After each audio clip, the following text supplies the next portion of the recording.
ओम शांति। 2 अक्टूबर की बाबा की मुरली। मीठे बच्चे, याद में रहकर हर कर्म करो तो अनेकों को तुम्हारा साक्षात्कार होता रहेगा।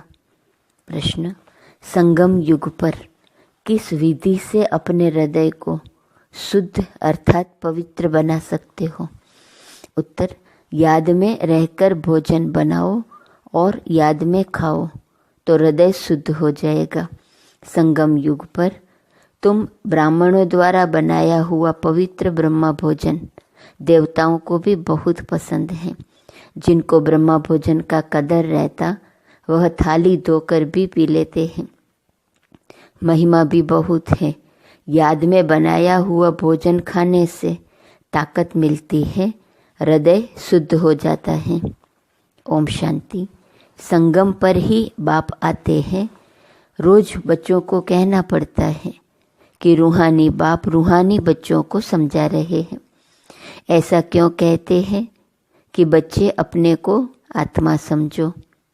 बच्चों को यह याद पड़े बरोबर बेहद का बाप है, आत्माओं को पढ़ाते हैं। सर्विस के लिए भिन्न भिन्न पॉइंट्स पर समझाते हैं। बच्चे कहते हैं सर्विस नहीं है, हम बाहर में सर्विस कैसे करें। बाप सर्विस की युक्तियां तो बहुत ही सहज बतलाते हैं। चित्र हाथ में हो, रघुनाथ का काला चित्र भी हो, गोरा भी हो, श्री कृष्ण का व श्री नारायण का चित्र गोरा भी हो काला भी हो, भल छोटे चित्र ही हो। श्री कृष्ण का इतना छोटा चित्र भी बनाते हैं। तो मंदिर के पुजारी से पूछ सकते हो इनको काला क्यों बनाया है जबकि असल गोरा था। वास्तव में तो शरीर काला नहीं होता है ना। तुम्हारे पास बहुत अच्छे गोरे गोरे भी रहते हैं, परंतु इनको काला क्यों बनाया है यह तो तुम बच्चों को समझाया गया है। आत्मा कैसे भिन्न भिन्न नाम रूप धारण करते नीचे उतरती है। जब से काम चित्ता पर चढ़ती है तब से काला बनती है। जगन्नाथ व श्रीनाथ द्वारे में ढेर यात्री होते हैं। तुमको निमंत्रण भी मिलते हैं। बोलो, हम श्रीनाथ के 84 जन्मों की जीवन कहानी सुनाते हैं। भाइयों और बहनों आकर सुनो। ऐसा भाषण और कोई तो कर न सके। तुम समझा सकते हो यह काला क्यों बने हैं। हर एक को पावन से पतित जरूर बनना है। देवताएं जब वाम मार्ग में गए हैं तब उन्हें काला बनाया है। काम चित्ता पर बैठने से आयरन एजेड बन जाते हैं। आयरन का कलर काला होता है, सोने का गोल्डन। उनको कहेंगे गोरे। वही फिर 84 जन्मों के बाद काले बनते हैं। सीढ़ी का चित्र भी जरूर हाथ में हो। सीढ़ी भी बड़ी हो तो कोई भी दूर से देख सकेंगे अच्छी रीति, और तुम समझाएंगे कि भारत की यह गति है। लिखा हुआ भी है उत्थान और पतन। बच्चों को सर्विस का बहुत शौक होना चाहिए। समझाना है यह दुनिया का चक्र कैसे फिरता है। Golden age, silver age, copper age, फिर यह पुरुषोत्तम संगम युग भी दिखाना है। बल बहुत चित्र नहीं उठाओ। सीढ़ी का चित्र तो मुख्य है भारत के लिए। तुम समझा सकते हो अब फिर से। पतित से पावन तुम कैसे बन सकते हो। पतित पावन तो एक ही बाप है। उनको याद करने से सेकंड में जीवन मुक्ति मिलती है। तुम बच्चों में ये सारा ज्ञान है, बाकी तो सब अज्ञान नींद में सोए हुए हैं। भारत ज्ञान में था तो बहुत धनवान था। अभी भारत अज्ञान में है तो कितना कंगाल है। ज्ञानी मनुष्य और अज्ञानी मनुष्य होते हैं ना। देवी देवता और मनुष्य तो नामी ग्रामी है। देवताएं सतयुग त्रेता में, मनुष्य द्वापर कलयुग में। बच्चों की बुद्धि में सदैव रहना चाहिए सर्विस कैसे करें।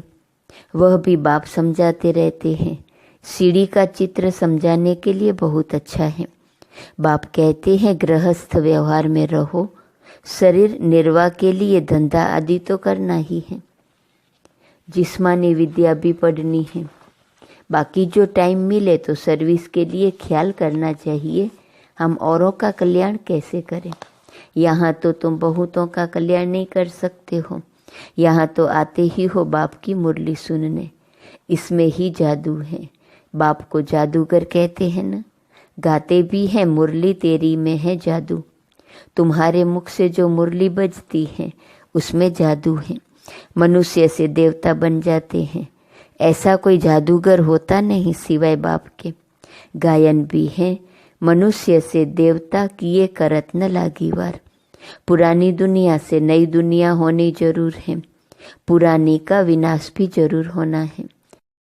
इस समय तुम राजयोग सीखते हो तो जरूर राजा भी बनना है। अभी तुम बच्चे समझते हो 84 जन्मों के बाद फिर पहला नंबर जन्म चाहिए, क्योंकि वर्ल्ड की हिस्ट्री ज्योग्राफी रिपीट होती है। सतयुग त्रेता जो भी होकर गया है सो फिर रिपीट होना है जरूर। तुम यहाँ बैठे हो तो भी बुद्धि में यह याद करना है कि हम वापिस जाते हैं। फिर सतो प्रधान देवी देवता बनते हैं, उनको देवता कहा जाता है। अभी मनुष्यों में दैवी गुण नहीं है तो सर्विस तुम कहाँ भी कर सकते हो, कितना भी धंधा आदि हो। गृहस्थ व्यवहार में रहते भी कमाई करते रहना है। इसमें मुख्य बात है पवित्रता की। प्यूरिटी है तो पीस प्रॉस्पेरिटी है। कंप्लीट प्योर बन गए तो फिर यहाँ रह नहीं सकते, क्योंकि हमको शांति धाम जरूर जाना है। आत्मा प्योर बन गई तो फिर आत्मा को इस पुराने शरीर के साथ नहीं रहना है। यह तो इम्प्योर है ना। 5 तत्व भी इम्प्योर है। शरीर भी इनसे ही बनता है। इनको मिट्टी का पुतला कहा जाता है। 5 तत्व का शरीर एक खत्म होता है, दूसरा बनता है। आत्मा तो है ही। आत्मा कोई बनने की चीज नहीं। शरीर पहले कितना छोटा फिर कितना बड़ा होता है। कितने ऑर्गन्स मिलते हैं जिससे आत्मा सारा पार्ट बजाती है। यह दुनिया ही वंडरफुल है। सबसे वंडरफुल है बाप, जो आत्माओं का परिचय देते हैं। हम आत्मा कितनी छोटी है। आत्मा प्रवेश करती है। हर एक चीज वंडरफुल है। जानवरों के शरीर आदि कैसे बनते हैं, वंडर है ना। आत्मा तो सब में वही छोटी है। हाथी कितना बड़ा है, उनमें इतनी छोटी आत्मा जाकर बैठती है। बाप तो मनुष्य जन्म की बात समझाते हैं। मनुष्य कितने जन्म लेते हैं? 84 लाख जन्म तो है नहीं। समझाया है जितने धर्म है उतनी वैरायटी बनती है। हर एक आत्मा कितने फीचर्स का शरीर लेती है, वंडर है ना। फिर जब चक्र रिपीट होता है, हर जन्म में फीचर्स, नाम, रूप आदि बदल जाते हैं। ऐसे नहीं कहेंगे कृष्ण काला, कृष्ण गोरा, नहीं। उनकी आत्मा पहले गोरी थी, फिर 84 जन्म लेते लेते काली बनती है। तुम्हारी भी आत्मा भिन्न भिन्न फीचर्स, भिन्न भिन्न शरीर लेकर पार्ट बजाती है। यह भी ड्रामा है। तुम बच्चों को कभी भी कोई फिक्रात नहीं होनी चाहिए। सब एक्टर्स हैं। एक शरीर छोड़ दूसरा लेकर फिर पार्ट बजाना ही है। हर जन्म में संबंध आदि बदल जाता है। तो बाप समझाते हैं यह बना बनाया ड्रामा है। आत्मा ही 84 जन्म लेते लेते तमो प्रधान बनी है। अब फिर आत्मा को सतो प्रधान बनना है। पावन तो जरूर बनना है। पावन सृष्टि थी, अब पतित है, फिर पावन होनी है। सतो प्रधान तमो प्रधान अक्षर तो है ना। सतो प्रधान सृष्टि, फिर सतो रजो तमो सृष्टि। अभी जो तमो प्रधान बने हैं वही फिर सतो प्रधान कैसे बने? पतित से पावन कैसे बने? बरसात के पानी से तो पावन नहीं बनेंगे। बरसात से तो मनुष्यों का मौत भी हो जाता है। फ्लड्स हो जाती हैं तो कितने डूब जाते हैं। अभी बाप समझाते रहते हैं यह सब खंड नहीं रहेंगे। नेचुरल कैलेमिटीज भी मदद देंगी। कितने ढेर मनुष्य, जानवर आदि बह जाते हैं। ऐसे नहीं कि पानी से पावन बन जाते हैं, वह तो शरीर चला जाता है। शरीरों को तो पतित से पावन नहीं बनना है, पावन बनना है आत्मा को। सो पतित पावन तो एक बाप है, बल वह जगत गुरु कहलाते हैं, परंतु गुरु का तो काम है सदगति देना। वह तो एक ही बाप सदगति दाता है। बाप सतगुरु ही सदगति देते हैं। बाप समझाते तो बहुत रहते हैं, यह भी सुनते हैं न। गुरु लोग भी बाजू में शिष्य को बिठाते हैं सिखलाने के लिए, यह भी उनके बाजू में बैठता है। बाप समझाते हैं तो यह भी समझाते होंगे न। इसलिए गुरु ब्रह्मा नंबर 1 में जाता है। शंकर के लिए तो कहते हैं आँख खोलने से भस्म कर देते हैं, फिर उनको तो गुरु नहीं कहा जाए। फिर भी बाप कहते हैं बच्चों मामेकम याद करो। कई बच्चे कहते हैं इतने धंधे दोरी की फिक्रात में रहते हम अपने को आत्मा समझ बाप को कैसे याद करें। बाप समझाते हैं भक्ति मार्ग में भी तुम हे ईश्वर हे भगवान कह याद करते हो न। याद तब करते हो जब कोई दुख होता है। मरने समय भी कहते हैं राम राम बोलो। बहुत संस्थाएं हैं जो राम नाम का दान देती हैं। जैसे तुम ज्ञान का दान देते हो, वह फिर कहते राम बोलो राम बोलो। तुम भी कहते हो शिव बाबा को याद करो, वह तो शिव को जानते ही नहीं, ऐसे राम राम कह देते हैं। अब यह भी क्यों कहते हैं कि राम कहो, जबकि परमात्मा सब में है। बाप बैठ समझाते हैं राम व कृष्ण को परमात्मा नहीं कहा जाता, उन्हें देवता कहा जाता है। उनकी भी कलाएं कम होती जाती हैं। हर एक चीज की कला कम तो होती ही है। कपड़ा भी पहले नया फिर पुराना होता है। तो बाप इतनी बातें समझाते हैं, फिर भी कहते हैं मेरे मीठे मीठे रूहानी बच्चों, अपने को आत्मा समझो, सिमर सिमर सुख पाओ। यहाँ तो दुख धाम है। बाप को और वर्षे को याद करो, याद करते करते अथाह सुख पाएंगे। कलह कलेश बीमारी आदि जो भी है सब छूट जाएंगे। तुम 21 जन्मों के लिए निरोगी बन जाते हो। कलह कलेश मिटे सब तन के, जीवन मुक्ति पद पाओ। गाते हैं परंतु एक्ट में नहीं आते हैं। तुमको बाप प्रैक्टिकल में समझाते हैं। बाप को सिमरो तो तुम्हारी सब मनोकामनाएं पूरी हो जाएंगी, सुखी हो जाएंगे। मोचरा खाकर मानी टुकड़ खाना अच्छा नहीं है। सबको ताजी रोटी पसंद आती है। आजकल तो तेल ही चलता है, वहाँ तो घी की नदियाँ बहती हैं। तो बच्चों को बाप का सिमरण करना है। बाबा ऐसे भी नहीं कहते यहाँ बैठकर बाप को याद करो, नहीं, चलते फिरते घूमते शिव बाबा को याद करना है। नौकरी आदि भी करनी है। बाप की याद बुद्धि में रहनी चाहिए। लौकिक बाप के बच्चे नौकरी आदि करते हैं तो याद रहता ही है ना। कोई भी पूछेगा तो झट बताएंगे हम किसके बच्चे हैं। बुद्धि में बाप की प्रॉपर्टी भी याद रहती है। तुम भी बाप के बच्चे बने हो तो प्रॉपर्टी भी याद है। बाप को भी याद करना है और कोई से संबंध नहीं। आत्मा में ही सारा पार्ट नूंदा हुआ है जो इमर्ज होता है। इस ब्राह्मण कुल में तुम्हारा जो कल्प कल्प पार्ट चला है वही इमर्ज होता रहता है। बाप समझाते हैं खाना बनाओ, मिठाई बनाओ, शिव बाबा को याद करते रहो। शिव बाबा को याद कर बनाएंगे तो मिठाई खाने वाले का भी कल्याण होगा।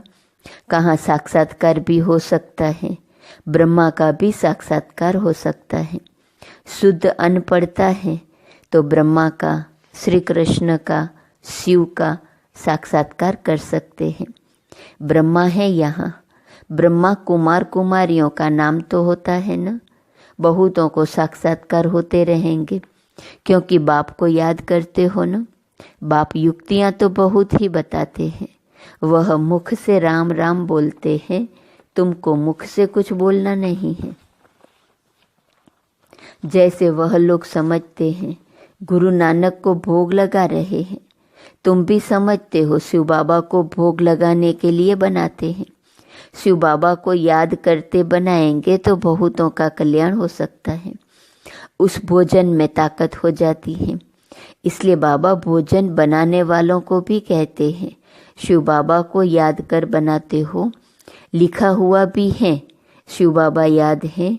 याद में रहकर बनाएंगे तो खाने वालों को भी ताकत मिलेंगी, हृदय शुद्ध होगा। ब्रह्मा भोजन का गायन भी है ना। ब्राह्मणों का बनाया हुआ भोजन देवताएं भी पसंद करते हैं, यह भी शास्त्रों में है। ब्राह्मणों का भोजन बनाया हुआ खाने से बुद्धि शुद्ध हो जाती है, ताकत रहती है।